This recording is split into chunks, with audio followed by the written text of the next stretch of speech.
Hey everybody, welcome back to this Let's Play of Final Fantasy III for the PSP. I am Drak, of course. Let's get to it, shall we? So, as we descend deeper and deeper into the depths of Eureka, last time we went through the Ancient's Maze and we started up the Crystal Tower, but the hidden area of Eureka that Doga and Nune worked to get us into is in the Crystal Tower, and we actually have just gotten to a new sword, Excalibur, the Great Sword. Let us see if your light burns brighter than mine. Uh-oh. More boss battles!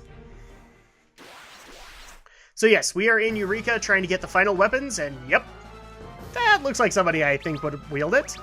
And he's simply called the General. It's like the car insurance dude. Go to the General and save some time!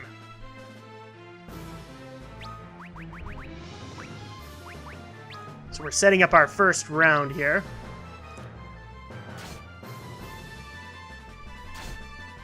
He's not horrible. Kunoichi was hurting worse. And yes, if people have noticed with Luneth, the weapon designs from the previous part, they are the designs of the weapons. So that is one of the cool concepts. It actually shows you in-game what it's going to look like when your character's wielding it. It's so dark.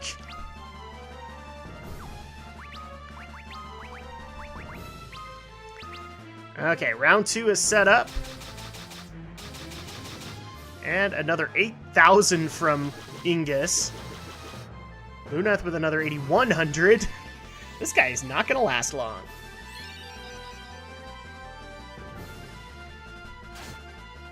Alright, he probably gets a second strike. Yep. Viraga.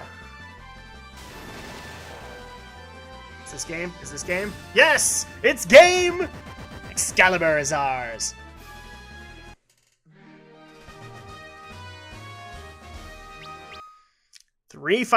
Four, because one of them was a chest. Obtained Excalibur.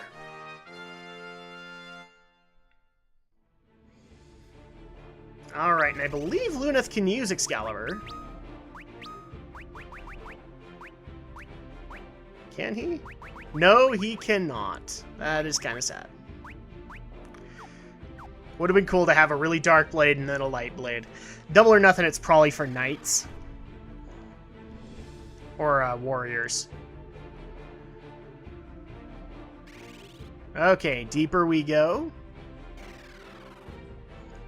And on to the next floor. And now we've gotten to the point where it's teleporters, so... Ooh, here's another final weapon, the Elder Staff. So this is probably Refia's weapon. I love it. They look like spikes, but it's supposed to be like moss on it. You must best be in battle if you wish to use me. Well, I don't think that's going to be a problem, but okay, go ahead and attack me.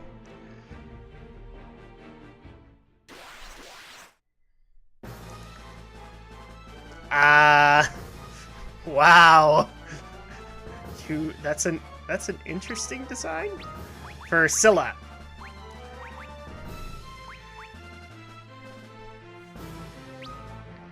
Obviously a caster boss, so we'll have to be really careful with it. And by careful, I mean put haste on Ingus and Luneth and let them go nuts. Since they're doing a majority of my damage.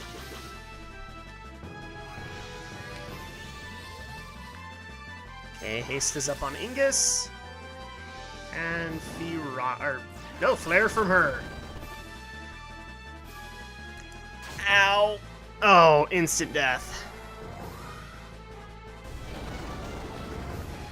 Well, that sucked. Alright, now we gotta get her up. Like I said, I'm glad I stockpiled Phoenix Downs and Elixirs, because this is the time to use them. 7,300. 6,700.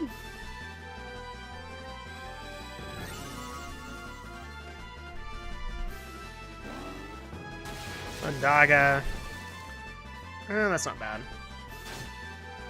Yay, you didn't attack Refia!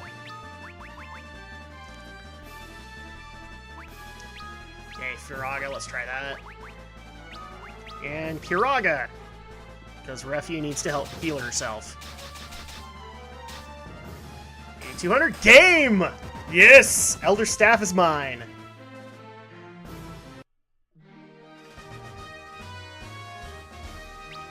Very cool. We are getting through Eureka real fast.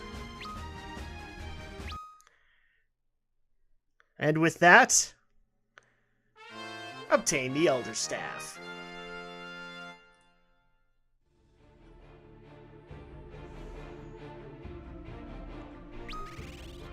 We're going to go ahead and equip that to Refia now. 30 to 85. That's a great improvement. And over here, is there anything? Oh, there's another sword!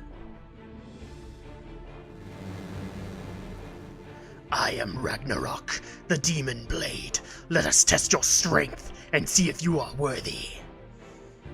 That's a Luneth upgrade. The Demon Blade.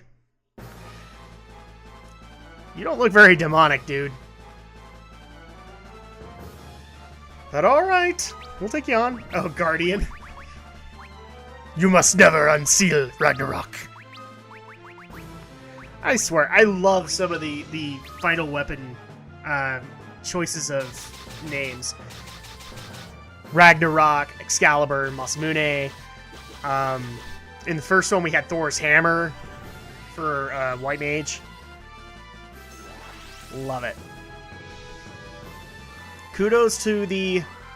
I guess it would be the translation team, or the localization team, rather than the actual developers, or maybe this is what they translate out to be.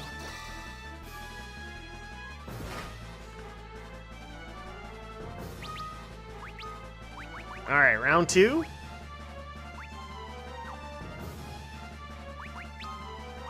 I'm just gonna have our guard.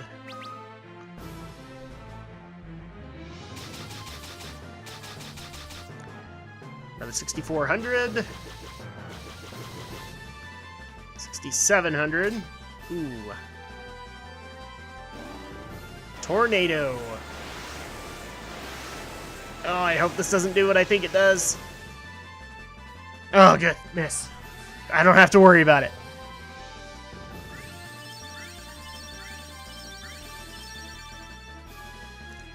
Yes, we're back up to full. Next round, let's set it up.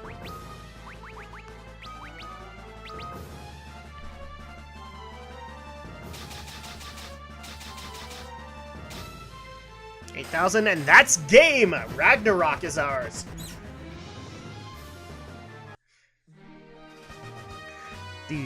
Do.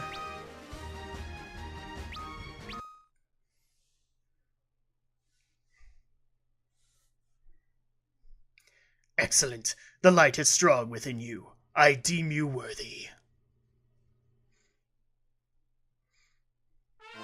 Obtained Ragnarok. Now we can end the world with one slash.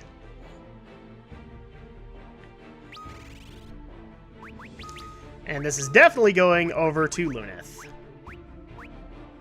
There it is. 247 to 272. Yeah, that's worth it. Okay, now we're going to go ahead and use these teleport pads. And into the next level. Which might be the last, I'm not sure. It is. So, Elixir. Shuriken.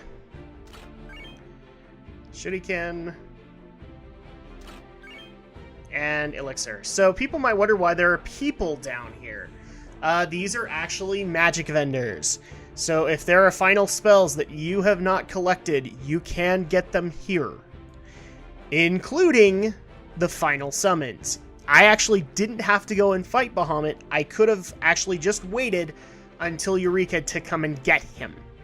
But this also allows me access to spells like Flare, and Holy, and Arise, which is basically Life 2.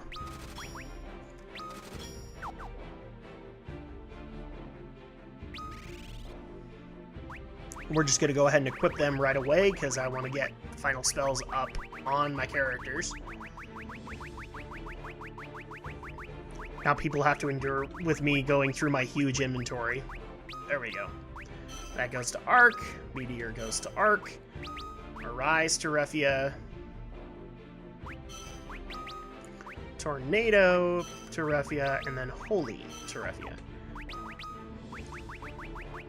Just making sure. So that's pretty much all the magic then that Arc can learn. Same thing with Refia.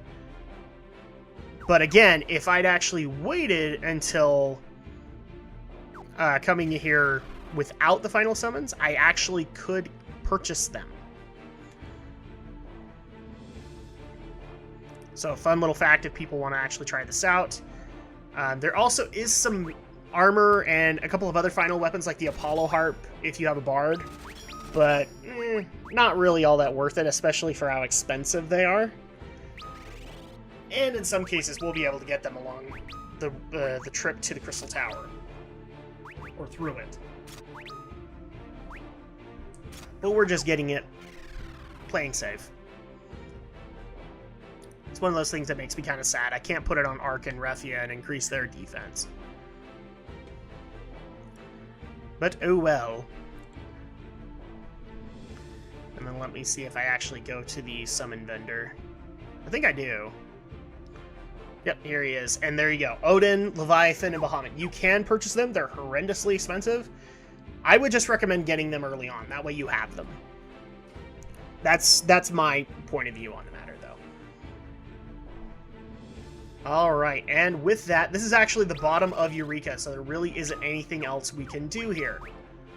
So we might as well go ahead and teleport.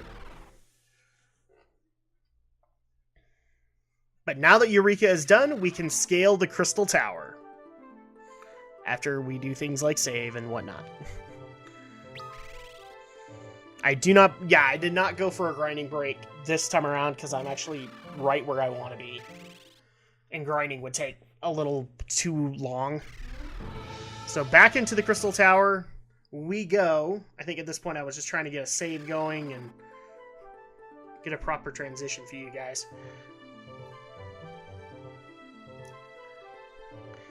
So this is basically the proverbial point of no return. Now that we're scaling the Crystal Tower, we really can't go back and get things that we missed. Thankfully, I've been somewhat cautious and have been able to get a lot of that stuff. But now we have to do the long trek through the Crystal Tower. And it's not as fun as I might make it sound to be. This is where it starts.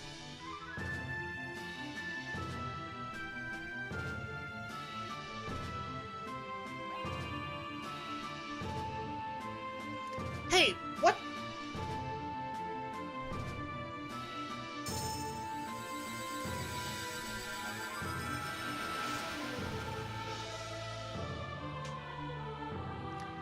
Une's key! It worked! We're almost there, everyone. Be strong!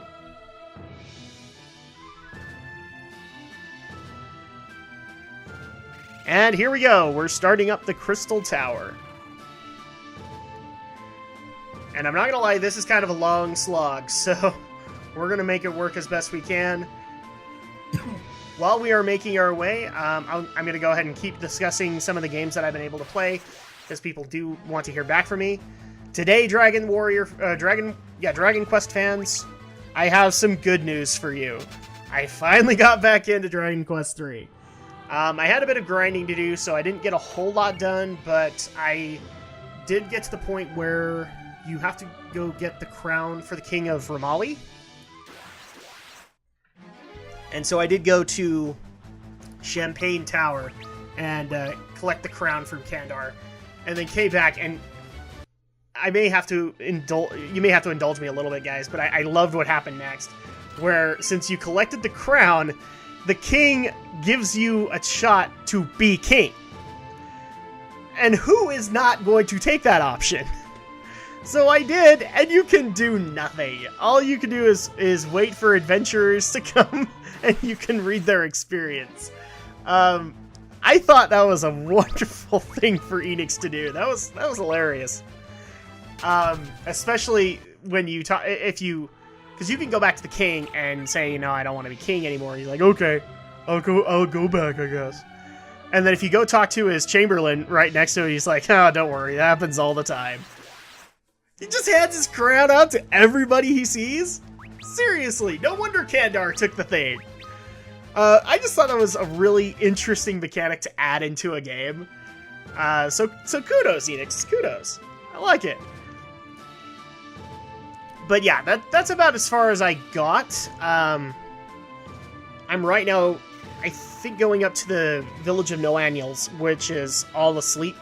And I believe this whole crown questline was tied to that, but I am not certain of that. So yeah, I have been able to put in some time, guys. I just have not been able to put in too much. And so that's kind of where I am at in Dragon Quest. However, I've also been able to play Dragon Age Origins again, and I am thoroughly lost in that game. And not lost in a good way. I'm lost as in frustrated. So I'm at a point where I went into a mage's tower because they were summoning demons. And the demon put me to sleep, I guess, and so now I'm in a dream world trying to free my friends from the dream world, and totally lost, because I've actually kind of hit one of those proverbial dead ends where I cannot unlock another room and therefore save another ally. And I'll admit, I've halfway considered whether or not it would be a good idea to restart. I have been told that I can fix that, and there is a way to get out, so I will probably keep trying with it, but if I don't give any updates on Dragon Age, it's probably because I'm still stuck in there. Overall, I mean, gameplay-wise, it's still a fun game. I'm still enjoying it. It's just, the story takes a while to get used to, again, because, this universe is new to me, and so when they use their terms, I'm like, what does this mean? Thankfully, it does explain it, unlike other games, which will just say, oh, well, we have new terminology, and if you don't know what that means, well, you can just fight me. No, they explain it fairly well. The only reason that I'm not sure what happened in the tower is because you get two different impressions of it. It's a mage's tower, but it's being guarded by clerics. And so you get the cleric's point of view, and then you get the mage's point of view, and it's just like, okay, which one's real? Which one's true? Because the clerics are sitting there going, oh, mage is bad, because they summon demons. And then the mages are like, well, it's just a minor faction of us that did it, and we're agreeing with you, we need to take care of them. No, all of you mages are bad. I swear, it's like Mass Effect, If you choose to side with the humans on one angle, the aliens hate you. If you choose to side with the aliens, you're an alien sympathizer. Make up your mind. Trying to save the universe. And that's pretty much it for Dragon Age, I'm afraid, because I just have not been able to get any further in that. But when I've been frustrated with Dragon Age, I've been able to increase my levity a little bit by playing a little bit of Lego Marvel Superheroes, and oh my gosh, kudos to Traveler's Tales. That is probably by far the best Lego game I've played. I would even dare say it was better than the DC Superheroes, and I like that one fairly well. But this one, just because I'm a bit more of a Marvel fan, it gels with me a little bit more. Plus the comedy, man, they took so many liberties. With the movie licenses and the comics and all that, it's absolutely great. It's one of those things where in DC Superheroes, I wasn't laughing that hard on some of that stuff. Occasionally, they'd make each other maybe go, ha, ha, ha. Lego Marvel has had, at some points, me on the floor. Just because that was clever. I especially love in every mission, because they're trying to make fun of the Stan Lee cameos in every movie. So, in Lego Marvel, there's a Stan Lee to save at the end of every mission. It's absolutely funny just to see Stan Lee hanging in peril or in a ring of fire. He's like, help me! Excelsior, man, help me! Spider-Man, I created you! Why aren't you helping me? It's just, oh my gosh. It's great. So I've been able, like, when I got frustrated with Dragon Age, I was able to move to Marvel Superheroes and get some of that frustration out. As far as how far I am in Marvel Superheroes, not that far. I'm like 5 missions in of, I think, 20. So maybe a quarter in, I don't know. I'm kind of guessing what mission I'm on. Also, it feels like they took a little bit more liberties with the superpowers than they did in DC Superheroes, and I like that. You know, where they took characters like Mr. Fantastic and basically said, well, we can't make his Lego character stretch that well, so we'll just make it so that he can turn himself into the tools he needs. So he could turn himself into a giant fire extinguisher or a giant screwdriver to kind of make up for that whole concept. I also like that the flying characters do get the option to fly outside the world, and they go even faster than running. That was one of those things where I don't know if DC had that. Not the fact that they could fly. The fact that they could fly faster out in the overworld map than the runners. And I like that concept, because especially when they build these huge maps, like in the case of DC Superheroes, where you had a mix between Gotham and Metropolis, here you have just this big, huge New York City, and it's easier to just zoom around and get stuff done. But I am enjoying it. Is it the absolute best Lego game I've played? Probably not. I'm very keen on the first Lego Harry Potter. I thought that was really well done. This would be in the top 5, though. Top 3, maybe. So really good there, and I actually think I'm really close to the end of the Crystal Tower. Crystal Gloves.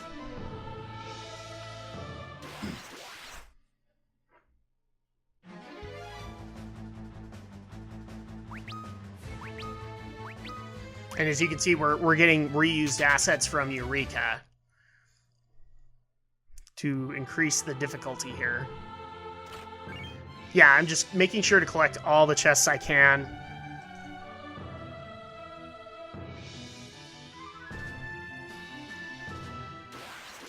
And getting attacked as much as I can. Kind of questioning that. Why? Oh well, at least I can run away from him. Alright, Phoenix down. And there should be one more chest up here. Crystal Helm. So like I said, you don't have to buy the crystal armor in Eureka, because you will get it in the tower. Another Guardian. Or, no, this was the General. Excuse me. And up the stairs we go.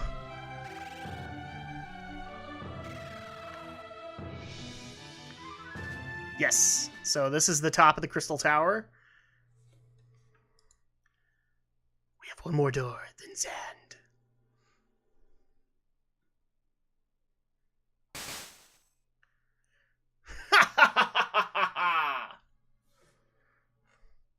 Fools! Those who see their reflections in that mirror become afflicted by the curse of the 5 worms! Who put who in the what now?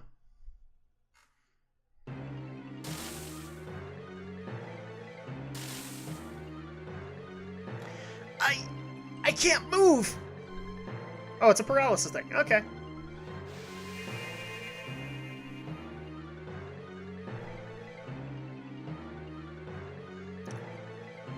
Do not fear.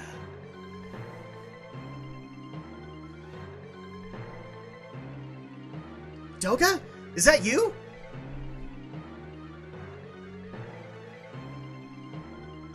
I told you that our souls are everlasting, did I not? Only 5 souls who possess parts of pure light may break the curse of the 5 worms. Of course. I will go forth and find the 5. Do not lose hope. Cool. I'll be right back. Can you get us a soda? Well, while you're out, we're kind of thirsty. We've been trekking through this crystal tower with a bunch of stairs. But that's going to have to do it for this week. So when we get back, we will continue on in the crystal tower.